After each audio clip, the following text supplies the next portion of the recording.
Et le fait de mettre en garde contre les innovateurs, il n'est pas obligatoire qu'il y ait d'innovateurs parmi nous avant de mettre en garde contre eux.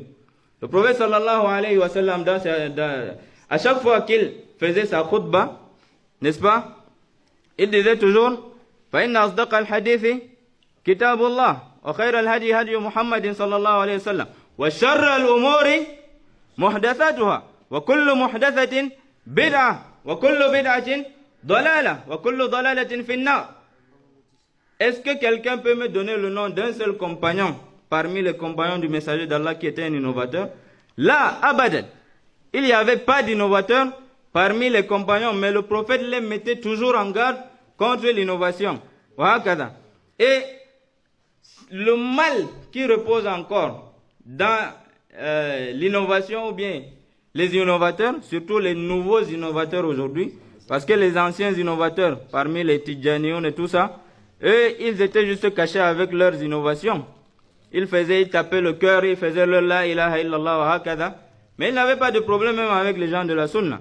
Mais aujourd'hui, les hizbiyoun et les sururiyoun qui se cachent derrière la sunna, ils montrent la sunna, masha'Allah, barbe, nisfo saq, ils appellent al-kitab wa sunna, nous-mêmes nous sommes les gens de la sunna, wa hakada. C'est le plus dangereux.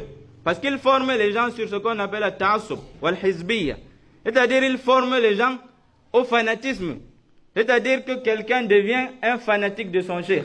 À un point où, même si son cheikh dit quelque chose qui est contraire au Coran et à la Sunna, il n'écoute pas ça.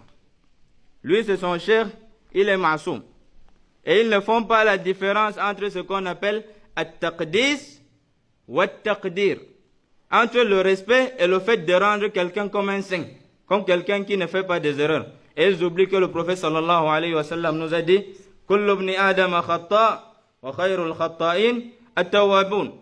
Et le cheikh a également rappelé, c'est toujours difficile de traduire quand un grand savant parle. Donc vous allez m'excuser si c'est que je ne suis pas exactement ce qu'il a dit. Barakallahu fikum. Alors, le fait que quelqu'un, parce qu'il est un ignorant, il n'a pas appris sa religion, et qu'il suit aveuglément un savant, le fait qu'il le fasse et qu'il s'égare à travers ça, on ne va pas dire que non, naduru bil jahli, parce qu'il est un ignorant, on va l'excuser. Il s'est égaré parce qu'il ne sait pas. Il suit aveuglément un cheikh. Là, la responsabilité. Il n'y a même pas le jahl, parce que tout est déjà. Tout est déjà clair, comme le cheikh l'a dit. Tout est déjà clair. Il suffit juste d'utiliser al-aql salim, d'utiliser juste son cerveau pour comprendre le vrai du faux. Allah ne nous a pas donné le cerveau là pour rien.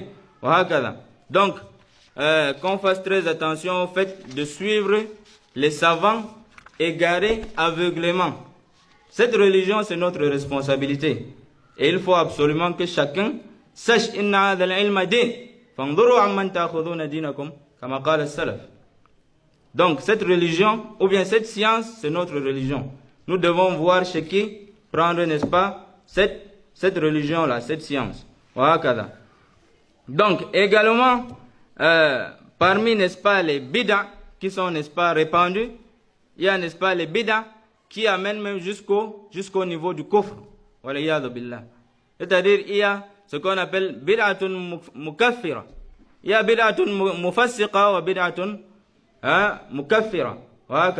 Certaines personnes, leur bid'a les amènent à commettre le shirk. Waliyadu billah. Et on sait tous que, n'est-ce pas, inna Allah la yaghfiru an yushraka bihi wa yaghfiru ma duna dhalika liman yasha. Tu ne peux pas être bien guidé, n'est-ce pas, seulement en disant que tu vas lire parce que tu entends un savant, il prêche, il apporte les versets et les hadiths, tu dis que non, il apporte les dalils, non. La.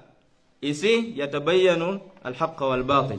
Sur le fait de suivre, de comprendre al-kitab wa sunna avec la compréhension des compagnons, des pieux prédécesseurs. Et on sait que parmi, n'est-ce pas, les rumuz, parmi les plus grands innovateurs, il y a Sayyid Qutb. Sayyid Qutb qui est, n'est-ce pas, parmi les plus grands innovateurs, et c'est connu, ses égarements, et ces livres sont là. Chacun connaît ce qu'il a comme innovation. Et il est vraiment difficile de voir quelqu'un en train de défendre ce genre de savant égaré, alors qu'il n'a pas le temps de défendre les compagnons qu'il traite des injustes, des égarés parfois. Donc, on se doit de se cramponner à cette manhaj, n'est-ce pas, et de mettre en garde toute personne qui touche à l'honneur des compagnons. Également parmi les règles des gens des innovations, les Ikhwanul Muslimin, ils ont une qaïda qu'ils appellent al-muwazanat, c'est-à-dire al-adl wa al-insaf. Le fait d'être juste en parlant peut-être d'un savant. C'est-à-dire, quand on va même mettre en garde ou bien parler de son erreur, on va d'abord commencer par parler de ses biens, n'est-ce pas, de ses bons côtés. Non, il enseigne le usul salasa, il enseigne le kitab al-tawhid, mais il ne voit pas qu'il s'est détourné d'un fondement parmi les fondements des gens de la sunna. Il se mélange avec les gens des innovations, ou bien il parle en bien des savants égarés, des savants innovateurs. Donc, il n'y a pas de cette règle-là parmi les fondements des gens de la bid'a. Et le cheikh a également mis en garde contre, n'est-ce pas, le fait de suivre les associations. Nous savons que le plus grand mot qui touche notre société aujourd'hui, c'est les compagnons qui se cachent derrière l'islam, les associations islamiques. Et on en a nombreux ici. Et au Cameroun ici, je ne sais pas, peut-être il y a quelqu'un qui connaît, mais moi je ne connais pas d'association islamique qui est sur la manhaj salafi. Il n'y en a pas. Voilà. Donc, parmi les associations qu'il a mis en garde, notamment l'association Izalatul Bid'a wa Iqamatis Sunnah, que tellement le mal de ces associations s'est répandu, jusqu'à ce que c'est arrivé même ici au Cameroun, où on ne connaît pas de Izala, mais dès que tu commences à te cramponner à la Sunna, on t'accuse d'être Izala, d'être Wahhabiyya, d'être ceci et cela. Tout ça, ça fait partie des mal qui résident, n'est-ce pas, dans ces associations. Vous allez voir, n'est-ce pas, ces savants-là, tout ce qui les intéresse, c'est de réunir la population. Les ulama al-umma. C'est-à-dire, eux, leur but, ce n'est pas de rassembler les gens. Vous allez voir toujours dans leur prêche, ils sont là toujours avec les takbirat. Le cheikh parle, les gens rient, comme si c'était une salle de comédie. Ou bien les gens élèvent la voix avec les takbirat. Allahu Akbar, Allahu Akbar. Ils font rire les gens. Tu ne sais même pas finalement c'est de la religion qu'ils parlent, ou bien ils parlent des choses pour plaire aux gens. Waliyadu billah. Donc,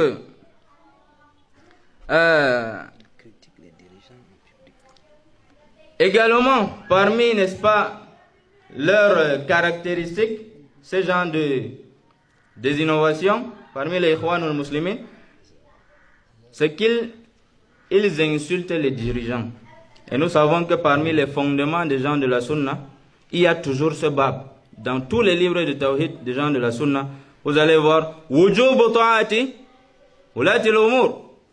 C'est une obligation. Et c'est interdit de parler en mal, de critiquer. Toujours parler en mal des dirigeants devant les gens. Et ça, c'est leur travail. Et ça fait partie des plus grands mots qui ont fini même parfois par créer de l'insécurité dans certaines zones et dans certains pays. Vous allez les voir en train de parler en bien des gens comme le Yusuf al-Qardawi.